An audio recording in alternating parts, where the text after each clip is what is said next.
प्रदेश में हुए विभाग वितरण में मंत्री भरत सिंह कुशवाहा को उद्यानिकी, खाद्य प्रसंस्करण और नर्मदा घाटी राज्य मंत्री की जिम्मेदारी सौंपी गई है। राज्य मंत्री भरत सिंह कुशवाहा ने अनादि टीवी से खास बातचीत की और कहा कि किसानों को आर्थिक रूप से संपन्न करने की कोशिश करूंगा। वहीं उपचुनाव को लेकर राज्य मंत्री ने बयान देते हुए कहा कि बीजेपी ग्वालियर चंबल संभाग की 16 सीटों पर जीत दर्ज करेगी। शिवराज मंत्रिमंडल के सदस्यों को विभागों का बंटवारा हो चुका है। हमारे साथ तो भारत सिंह कुशवाहा जी मौजूद हैं, जिन्हें उद्यानिकी, खाद्य प्रसंस्करण विभाग का स्वतंत्र प्रभार के साथ नर्मदा घाटी विकास मंत्रालय की जिम्मेदारी सौंपी है। सर, बहुत बहुत शुभकामनाएं। पहले तो धन्यवाद। प्राथमिकताओं पर चर्चा करें उससे पहले सबसे बड़ा सवाल कि आप जहां से आते हैं वहां पर 16 सीटों उस दोनों संभाग में, ग्वालियर चंबल संभाग में 16 सीटों पर उपचुनाव होना है।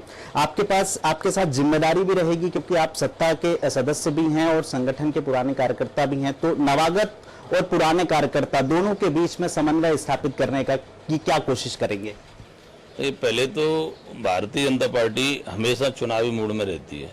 भारतीय जनता पार्टी का जो कार्यकर्ता है वो कार्यकर्ता बहुत ही वैचारिक संगठन से जुड़ा हुआ कार्यकर्ता है और जिस प्रकार से आप लोग या जो भी ये कहूँगा कि जो चुनौती मान रहे हैं उपचुनाव को, मेरा ऐसा मानना है कि सामने चुनौती इसलिए नहीं है कि कांग्रेस पूरी तरह बिखर गई है और कांग्रेस में अभी भी भगदड़ मची है।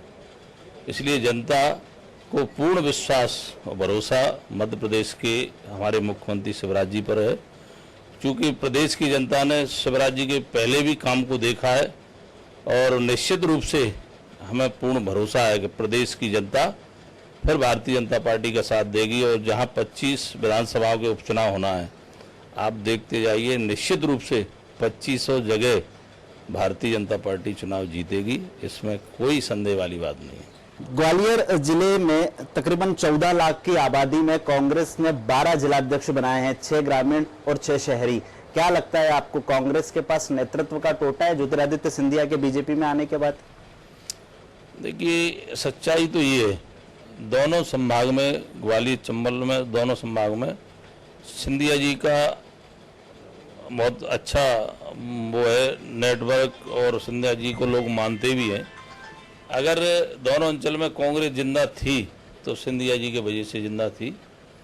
आज सिंधिया जी कांग्रेस का साथ छोड़ चुके हैं। भारतीय जनता पार्टी को उन्होंने जो सदस्यता लेके भारतीय जनता पार्टी में काम करने का जो प्रारंभ था, जो शुरुआत की है, निश्चित रूप से मैं ये कहूँगा कि कांग्रेस के पास जिन क्षेत्रों में चुनाव होना है उनमें सही मायने में कोई प्रत्याशी भी नहीं है। वो ढूंढते फिर रहे हैं, कहीं किसी दल पर नज़र डाल रहे हैं, कहीं किसी पे। तो इसलिए लोग बहुत समझदार हैं और जागरूक है मतदाता कि जब इनकी ये स्थिति सरकार का भी मौका दिया इन्हें, कमलनाथ जी को। आप ये मानिए 15 महीने में 15 घंटे प्रदेश के लिए जिस मुखिया ने, कमलनाथ जी ने प्रदेश को न दिए हों, कहीं भ्रमण पे नहीं गए हों, लोगों की चिंता नहीं की हो, तो उसमें जनता कैसे विश्वास कर सकती है? जनता विश्वास करेगी सिर्फ शिवराज जी के नेतृत्व वाली सरकार पे। शिवराज जी हमेशा किसानों के बीच जहाँ जैसी आवश्यकता पड़ी है उनके साथ खड़े नजर आए।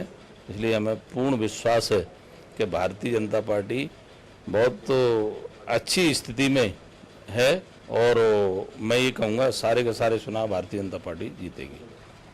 ये थे भारत सिंह कुशवाहा, शिवराज कैबिनेट के सदस्य। साफ तौर पर कह रहे थे कि प्राथमिकता तो उनकी विभागों को लेकर है, खाद्य प्रसंस्करण को लेकर है, उद्यानिकी को लेकर है, नर्मदा घाटी विकास को लेकर है। किसान कैसे आर्थिक रूप से संपन्न होगा, इस बात की चिंता करेंगे वो और इस दिशा में काम भी करेंगे। लेकिन ग्वालियर चंबल संभाग की 16 सीटें जहां पर उपचुनाव होना है, भारत सिंह कुशवाहा ने बड़ी बेबाकी से दावा किया कि बीजेपी इन तमाम सीटों पर जीत हासिल करेगी। कैमरा पर्सन इरफान के साथ आशीष मंगल सोनी, अनादि टीवी, भोपाल।